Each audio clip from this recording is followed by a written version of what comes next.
Salut, c'est Laurent de Blitz Échec. Dans cette vidéo, nous allons voir le déplacement du fou, puis du cavalier et enfin du pion. Commençons par le fou.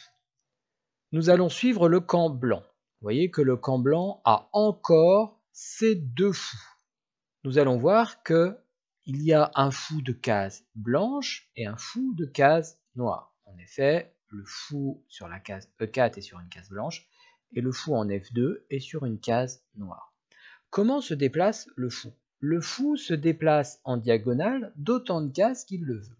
Par exemple, si on prend le fou E4, il pourra donc se déplacer en F5, G6, H7, mais également en B1, C2, D3, également en D5, C6, B7, A8, et enfin en F3, G2, H1. Vous noterez que toutes les cases sur lesquelles le fou qui est en E4 peut aller sont des cases blanches. C'est pour ça qu'on parle de fou de case blanche. Ce fou ne peut donc aller que sur des cases blanches tout au long de la partie. Il ne pourra jamais aller sur des cases noires. L'autre fou des blancs est donc un fou de case noire. Il est actuellement effectivement sur une case noire en F2 et vous l'avez compris, ce fou, au cours de la partie, ne pourra aller que sur des cases noires, jamais sur des cases blanches. Donc regardons sur toutes les cases sur lesquelles il peut aller. Il peut aller en E1, il peut aller en G3, il peut aller en H4, il peut aller en E3, D4, C5, B6, A7. En revanche, il ne peut pas aller en G1. Pourquoi? Parce que il y a le roi qui est en G1. Imaginons que le roi ne soit pas en G1 mais en H1, imaginons que le roi soit ici. Dans ce cas-là, le fou pourrait aller en G1. Mais là, comme le roi est en G1, le fou ne peut pas prendre la place du roi. C'est impossible.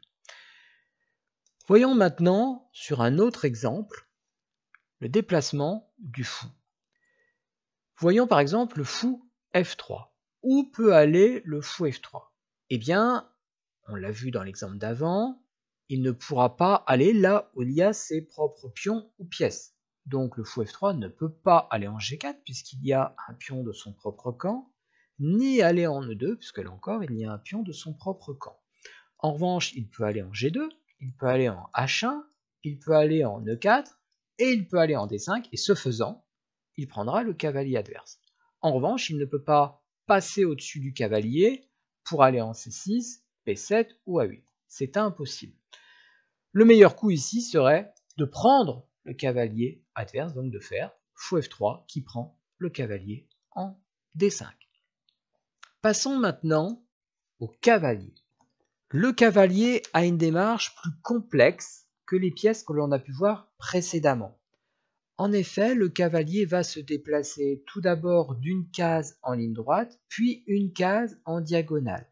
Voyons donc toutes les possibilités quand le cavalier est en E4. Le cavalier peut donc aller une case en ligne droite et en diagonale, ce qui donne D6, une case en ligne droite puis en diagonale, ce qui donne F6, une case en ligne droite puis en diagonale, ce qui donne G5, une case en ligne droite et en diagonale, ce qui donne G3, une case en ligne droite et en diagonale F2, ligne droite diagonale D2, ligne droite diagonale C3 et enfin ligne droite diagonale C5.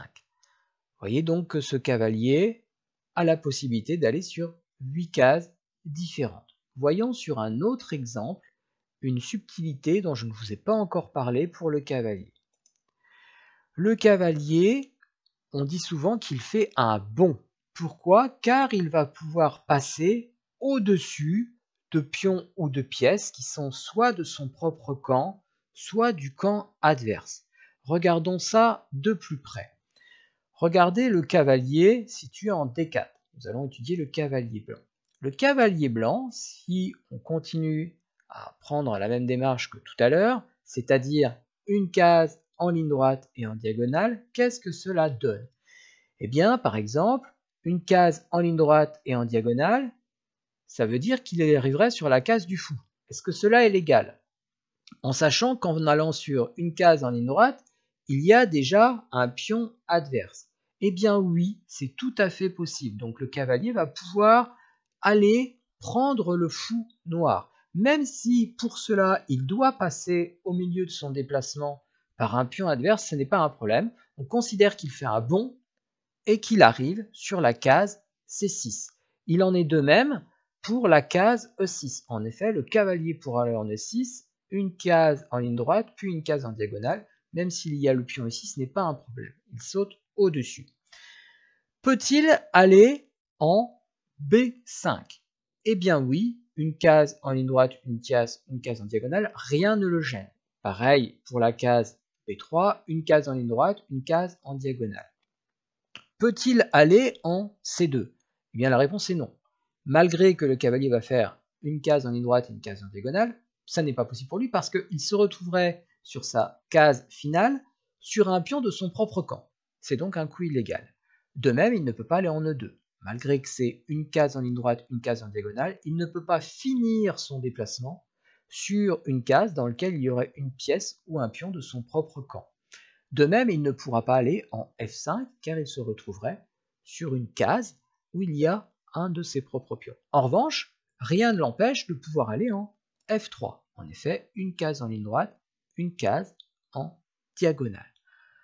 Voilà les différentes possibilités du cavalier dans ce cas de figure. Mais le meilleur coup serait évidemment de prendre le fou adverse. Donc, cavalier prend C6. Voyons maintenant le déplacement du pion. Le pion a plusieurs particularités. La première est qu'il ne peut jamais reculer, contrairement à toutes les autres pièces. Si nous étudions le pion blanc situé en A2, il ne peut donc pas aller en A1 puisqu'il ne peut pas reculer. Il ne peut donc aller qu'en avançant. Le pion avance donc en ligne droite. Quand il est sur sa rangée d'origine, pour les blancs la rangée 2, le pion peut avancer en ligne droite d'une ou de 2 cases au choix. Le pion A2 peut actuellement choisir d'aller en A3 ou en A4. Imaginons que les blancs décident de jouer leur pion et de l'avancer de 2 cases. Le pion se retrouve donc en A4.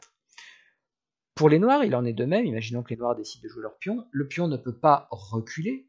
Il ne peut pas donc aller sur la colonne F8. Et comme le pion est sur sa rangée d'origine, c'est-à-dire la rangée 7 pour les noirs, il peut avancer d'une ou de 2 cases au choix. Les noirs décident de bouger leur pion d'une case. Maintenant, que ce soit le pion blanc ou le pion noir, ils ne sont plus sur leur rangée d'origine.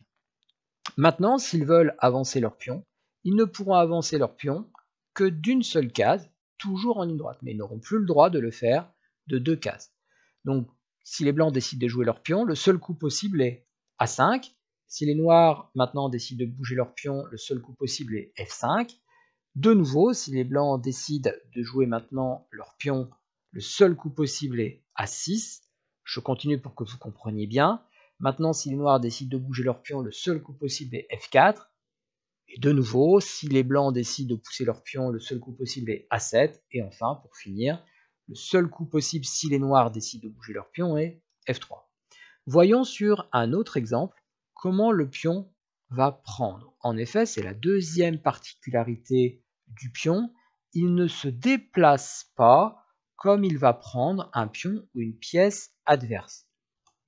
Le pion prend d'une seule case en diagonale. Voyons ce que cela donne sur le pion C3.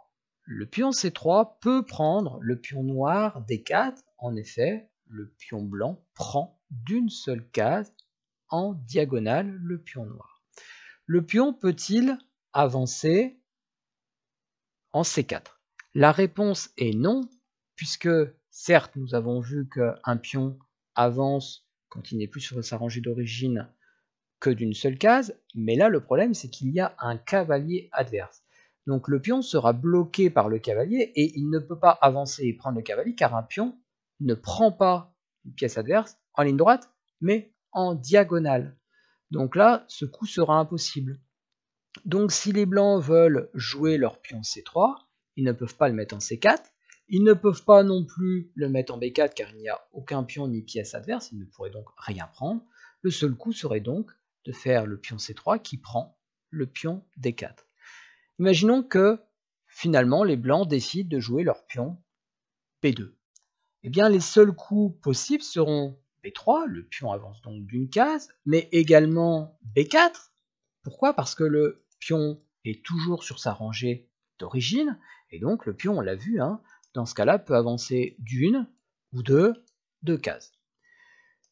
Qu'en est-il de la case A3 et C3? Eh bien, le pion B2 ne peut pas aller sur la case A3 car il n'y a rien à prendre. Il n'y a ni pion ni pièce adverse, donc ça n'est pas possible. Et le pion B2 ne peut pas non plus aller sur la case C3 car finalement il prendrait un pion de son propre camp. Donc cela n'est pas possible. Les blancs ont finalement dans cette partie décidé de jouer B3. Pourquoi? Eh bien pour attaquer le cavalier. En effet, imaginons que les noirs jouent mal et décident de jouer un coup de roi, par exemple, ils décident de faire roi F8, et bien là les blancs pourraient, s'ils le désirent, avec leur pion B3 prendre le cavalier cette fois-ci, puisque c'est une case en diagonale, et ils auraient bien sûr toujours la possibilité, avec leur pion C3, de prendre le pion D4. Les autres coups possibles pour les pions, eh bien le pion C3 n'aurait aucune autre possibilité, sa seule possibilité ça serait de prendre le pion D4, et les blancs pourraient éventuellement aller en B4.